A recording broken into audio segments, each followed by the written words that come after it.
The Romanian Empire left an outstanding legacy on the world. At its peak, it stretched from York to Alexandria, and it left behind the foundations we see today in the modern world. Their main legacy would definitely be boxing. Boxing descends from the sports that took place in the Colosseum. That's why you might have seen a resemblance between Maximus from Gladiator and Rocky from Rocky. Almost everyone knows something about the Romans. You probably think they're an Italy-centred empire. They were mostly white. Well, no! Because in this documentary, I will turn everything you know about the Roman Empire around. By the way, gang, I'm sorry about the noise in the background, I can't do anything about it.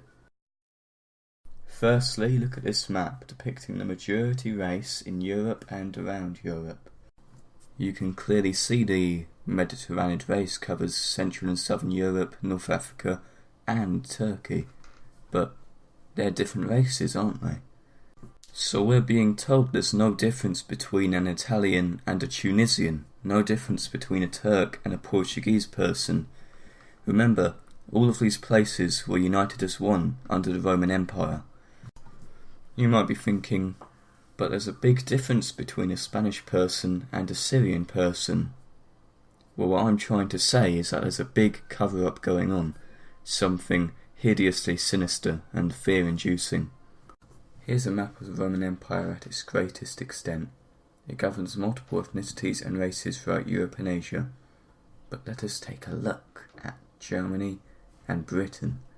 Before the Roman conquest of Britain, Britain was rumoured to be a rich and amazing wonderland with pearls on the beaches and dirt made of gold. Alas, when Roman expeditionary forces first set up a base in Britain under Julius Caesar, they found nothing but a bunch of dirt-poor, disgusting white tribe people. It was the same with Germany. The clansmen and tribes inhabiting the area were so dirty and disgustingly white that the sensible brown Mediterranean Romans didn't bother to touch the area. This leads us to the vast differences between Roman and German architecture. The Germans cowered in 1-metre-high dirt huts, while the Romans sat high and mighty in their enormous colosseums. All these people groups were white, so why were they so different? Modern technology has taught us that all white people are the same. They think the same, they smell the same, and they look the same. So why were the Germans, Britons and Gauls so dumb, while the Romans were so smart with their fancy colosseums? For you, this may be a stretch, but what if the Romans weren't truly white? Please allow me to lay down my evidence. Picture this, it's 2250 BC. Kingdoms and empires are just starting to form, all of them in the Middle East and Africa. Not for another 1,800 years would the European Greeks make any attempt at empire forming. Why is this? Why were the brown and black people so much faster to create working societies, while the brutish, lazy, white Europeans sat there doing nothing? Then suddenly, in about 335 BC, the White Macedonian Empire conquers from Greece to Pakistan under Alexander the Great. Then, 100 years later, an emerging powerful nation rises, calling itself the Roman Republic. For 2,000 years, all the good and hip empires are brown and black, and suddenly the brutish whites figure out everything and form extremely well-remembered and legacy-forming empires. No, this seems wrong, doesn't it? It's the equivalent of African countries raging through Europe with massive, well-organised armies in the colonial era. It just wouldn't happen, and shouldn't have happened. I visited my local librarian to ask why this be the way it be like. I was told a load of rubbish about how the Macedonians use revolutionary tactics in their army, and how the Romans were masters of administration. But that doesn't make sense. White people shouldn't have been able to do those things. They shouldn't be able to create organised governments, as evidenced by the failure to create a working society by German and Britannic tribesmen. Why were the Greeks and Romans able to do it? On another note, have you heard of the Punic Wars? The devastating wars between Rome and Carthage, with Carthage being an African-based empire. There were 3 Punic Wars. 3. Why did the great white empire of the Romans, with their disciplined and organised armies, have so much trouble with an African empire? Why could the Romans so easily beat the white tribesmen in France and Britain, even when the tribes united to stop the Romans, which happened to Julius Caesar with a man called Vercingetorix uniting the tribes and taking the fight to the Romans? The white Gauls would still lose horribly. That area, called Gaul, had an extremely high population, and Vercingetorix was a smart man. He knew how to outplay the Romans in every single way. However, the Romans easily beat Vercingetorix back. Caesar brought 120,000 soldiers, and easily fought back 4 million white barbarians. The Romans could easily beat millions upon millions of white barbarians from the north, but lost 1/6 of their male population to Carthage in the Punic Wars. They were crushed again and again by the superior Carthaginian forces under their brilliant general called Hannibal. Now I will make a comparison. Imagine colonial Spain easily beating native Mexicans in the 1520s. This is akin to the Romans easily beating white barbarians during the conquest of Gaul. Now imagine colonial Spain fighting the Kingdom of France in the 1500s. It's a horrible war. Neither side can make much gains against the other. Both kingdoms suffer. This is identical to the wars between Rome and Carthage, because Rome and Carthage were similar.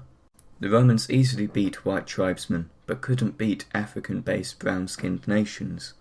I'm going to say that this is because the Romans were black/brown-skinned themselves. There is evidence upon evidence for this theory of mine, so sit tight.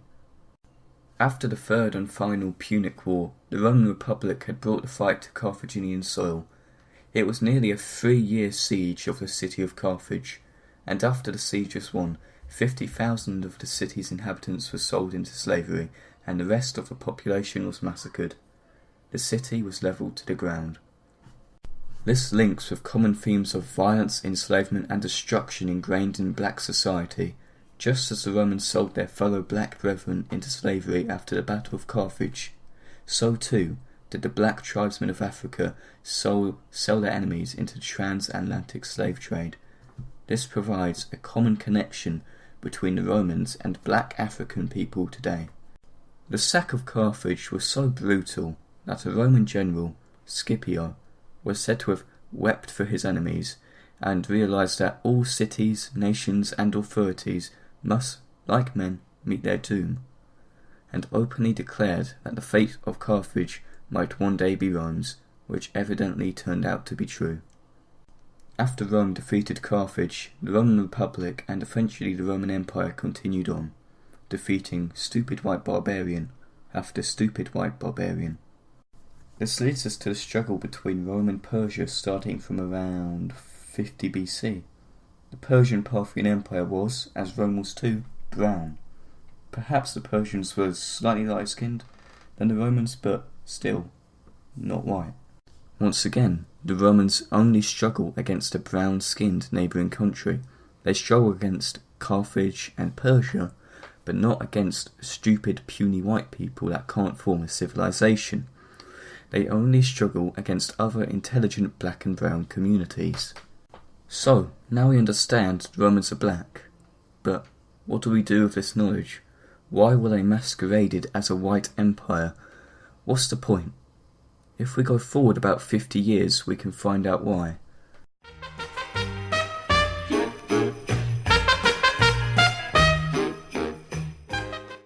"50 years after 50 BC, it's 0 AD, the birth of Jesus Christ, the new age.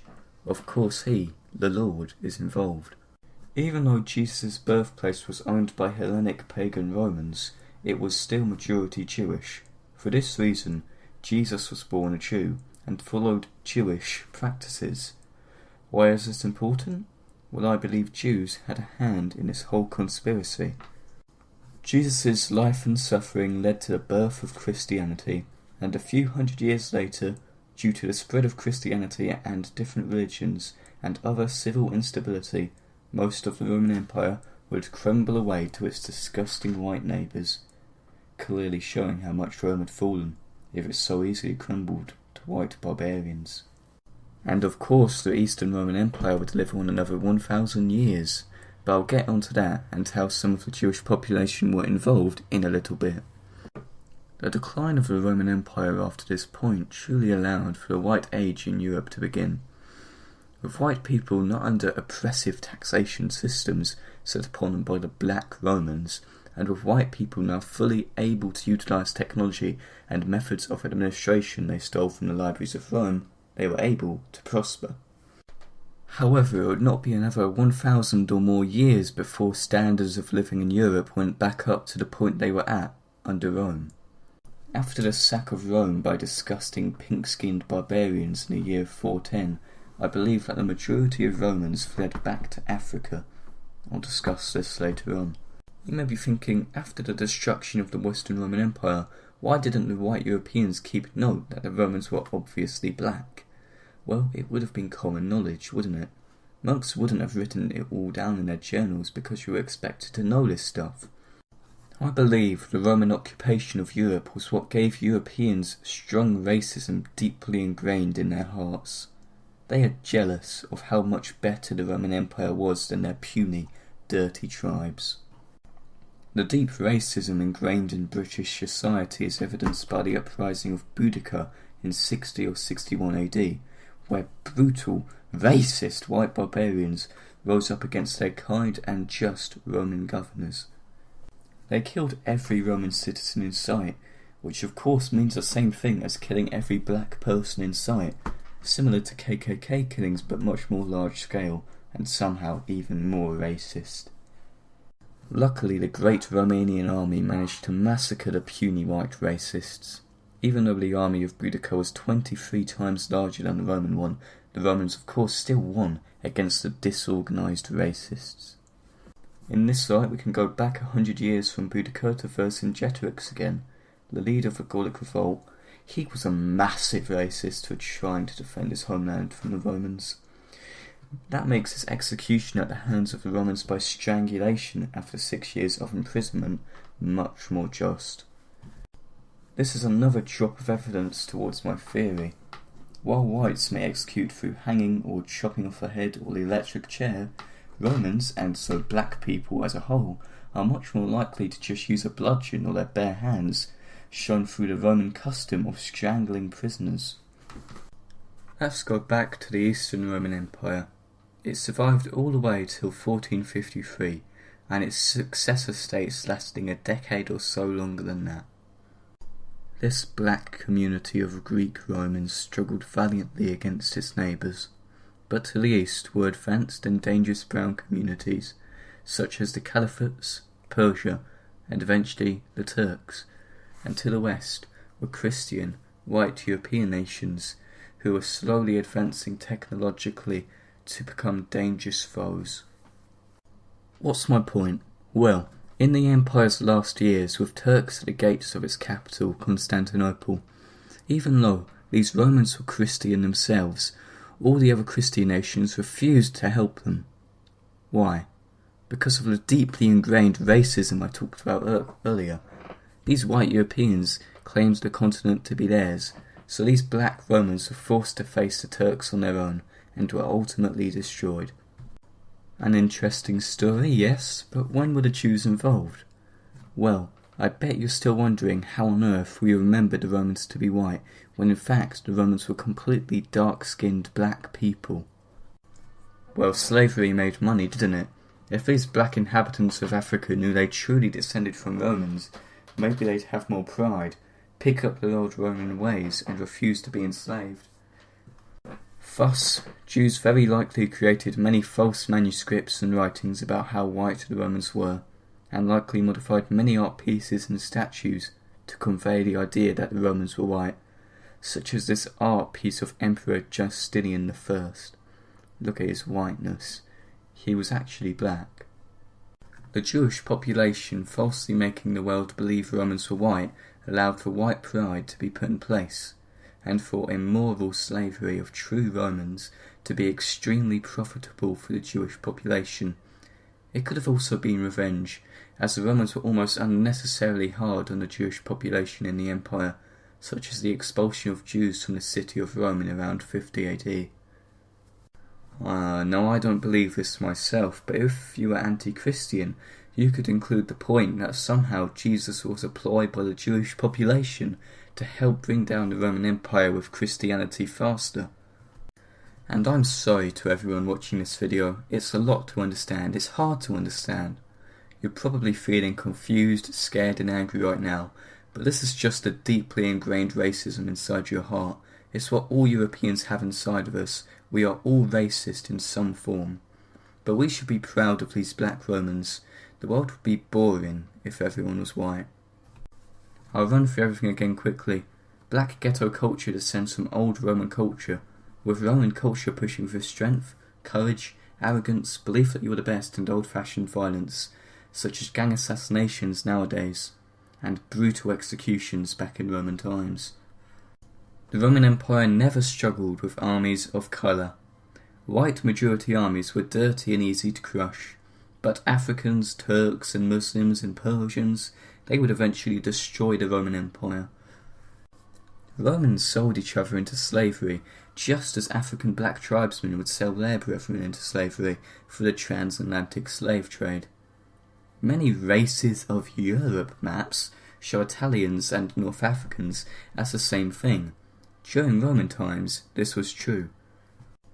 Finally, the combination of mistreatment of Jews during the Roman times and the natural Jewish effort to make loads of money, they decided to start the slave trade of the black people in Africa, who very much descended from the Romans.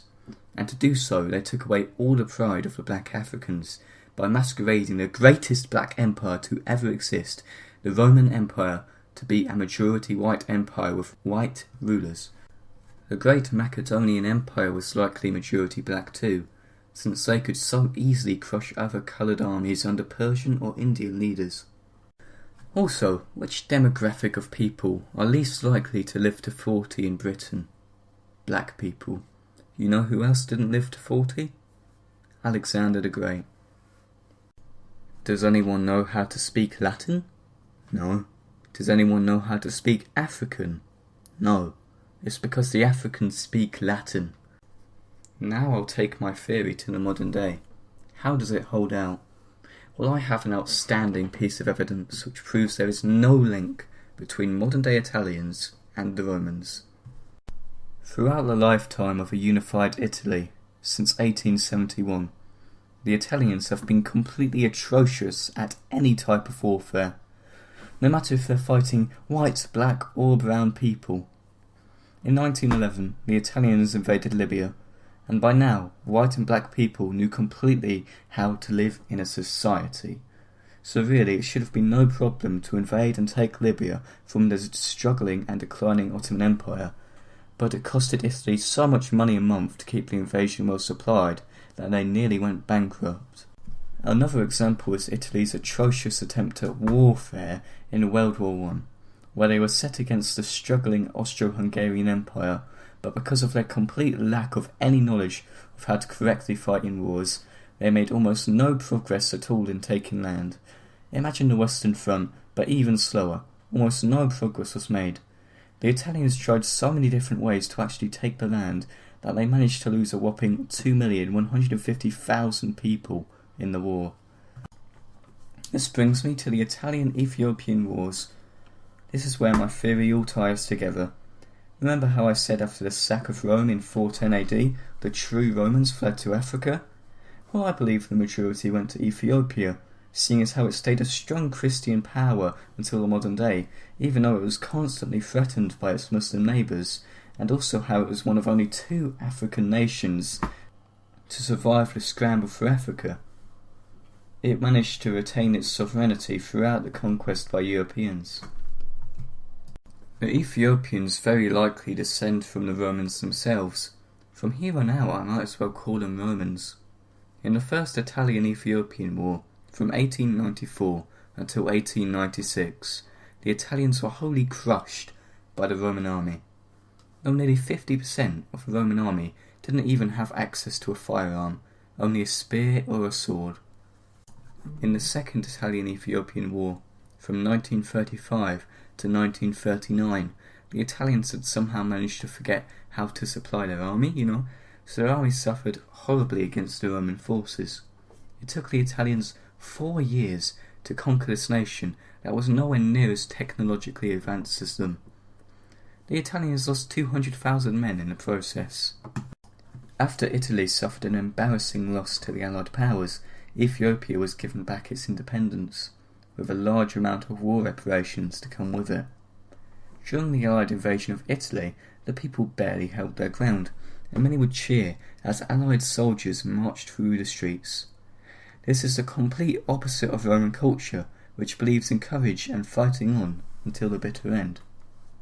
However, you notice a lot of Roman culture in the Ethiopians, don't you? It took 2 wars for Italy to crush them, just as it took 3 wars for the conflict between Rome and Carthage to end.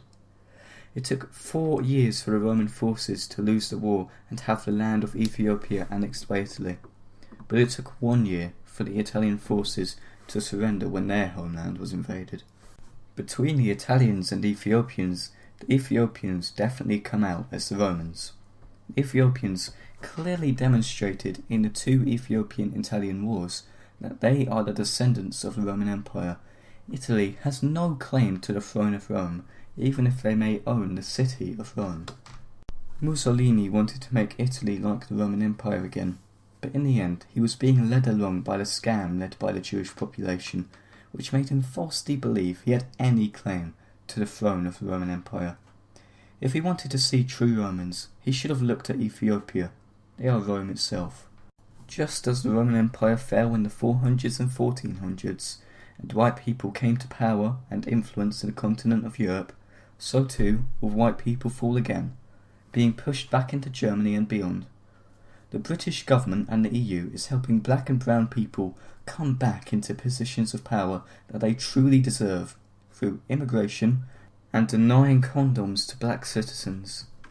By 2200 or less, us disgusting white racist Europeans are set to become a minority, and hopefully our population will dramatically decline. The Romans will climb out from Ethiopia and make Europe great and powerful again. Maybe, just maybe, that will never happen and whites will stay in power. But if so, I will always remember when Europe was black. I will remember it fondly. It was when we were at our best, when we were at our strongest. I proudly call the Romans black Europeans. By making this video, I have destroyed this deeply ingrained racism in my heart and wholeheartedly believe the Romans were black and that it was better that way. I would like to end the video with cool comparisons of Romans then and now.